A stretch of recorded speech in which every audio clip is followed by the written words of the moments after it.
दोस्तों, आज मैं आपको एक कहानी सुनाऊंगा जो कि बिल्कुल सच्ची कहानी है। ये कहानी है मध्य प्रदेश के एक छोटे से गांव की, जहां एक बुजुर्ग महिला का बड़ी बेरहमी से कत्ल कर दिया जाता है और गांव में किसी को खबर तक नहीं होती।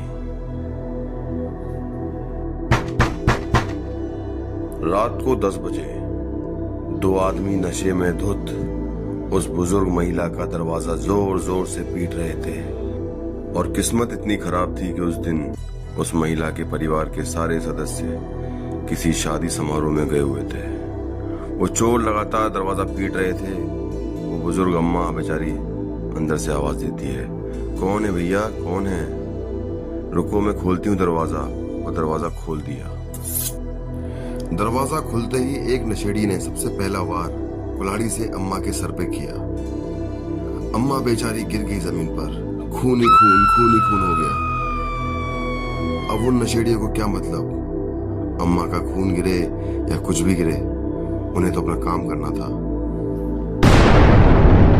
अचानक बिजली कड़कने की आवाज आती है और बारिश होने लगती है। वो बुजुर्ग महिला बेचारी जमीन पर पड़ी तड़प रही थी। उन नशेड़ियों को दया नहीं आई। उन्होंने सबसे पहला वार अम्मा के गले पे किया, उनका सर धड़ से अलग कर दिया। अम्मा का गला काट के सबसे पहले उन चोरों ने अम्मा की सोने की चेन निकाली। हाथ काट के जो कंगन पहने थे अम्मा ने, वो भी उतार लिए और पैरों तक को काट डाला उन लोगों ने। सारे गहने चोरी करके वो हवा में गायब हो गए और किसी को कानो कान कोई खबर नहीं हुई। रात के 12 बजे अम्मा के घर वालों का आना हुआ। बारिश की वजह से घर में बिजली नहीं थी।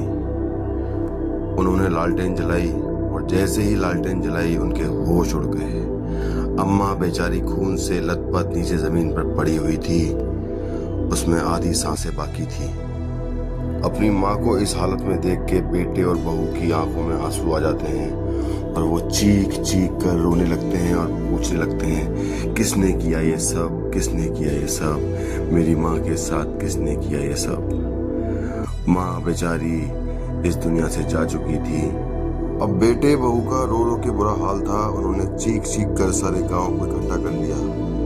अब ये पता करना था कि ये हत्या किसने की है। दरअसल ये हत्या गांव के रहने वाले कल्लू और सुरेश, ये दोनों नशे के आदी थे। इन दोनों ने मिलकर कुछ पैसों के लालच में अम्मा की हत्या कर दी थी।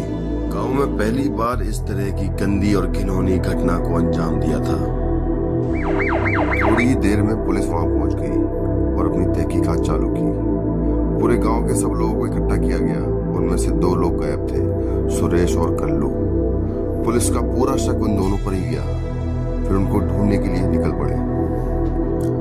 गांव के हर इंसान को ये बात पता थी कि ये बेरहमी से जो हत्या हुई है, इसके पीछे कल्लू और सुरेश का हाथ है। गांव में उस रात को कल्लू और सुरेश के खिलाफ कोई सबूत नहीं मिले।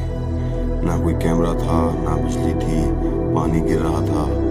कल्लू और सुरेश दोनों बड़ी चालाकी से इस कत्ल की वारदात के बाद छूट जाते हैं। लेकिन कहते हैं ना, सत्य नहीं छुपता।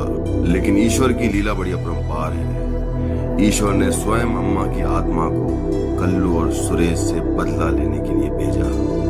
कल्लू और सुरेश सोच रहे थे कि वो बच गए और जश्न मना रहे थे, शराब पी रहे थे, नशे कर रहे थे। और नशे के बाद एक कार में बैठ के दोनों घर की तरफ जाने लगे। तभी अचानक अम्मा वहां आई। रात में हाईवे पे कल्लू और सुरेश दोनों बड़े ही जश्न से गाड़ी चलाते हुए जा रहे थे। लेकिन सामने अचानक अम्मा की आत्मा गाड़ी के सामने आ जाती है। ये देखकर कल्लू और सुरेश घबराकर गाड़ी का स्टीयरिंग मोड़ के पुल के ऊपर से गाड़ी को नीचे गिरा देते हैं। जैसे ही गाड़ी नीचे गिरती है, कल्लू के पैर अपने आप कट जाते हैं और सुरेश बेहोश हो जाता है। सुरेश जब अस्पताल में उसको होश आता है तो वो खुद पुलिस को जाके बोलता है कि उसने और कल्लू ने मिलकर ही अम्मा का कत्ल किया था। सुरेश और कल्लू दोनों को जेल भेज दिया जाता है। लेकिन कुछ दिनों बाद अचानक सुरेश और कल्लू की खाना खाने के बाद जेल में ही मौत हो जाती है। ये देखकर अम्मा की आत्मा को बहुत शांति मिलती है। अम्मा को मुक्ति मिल जाती है। अम्मा पूरे गांव को आशीर्वाद देती है। उस दिन से अम्मा पूरे गांव की रखवाली करती है। ये कहानी सच्ची घटना पर आधारित है। मध्य प्रदेश के एक छोटे से गांव सूखा की कहानी है ये। धन्यवाद।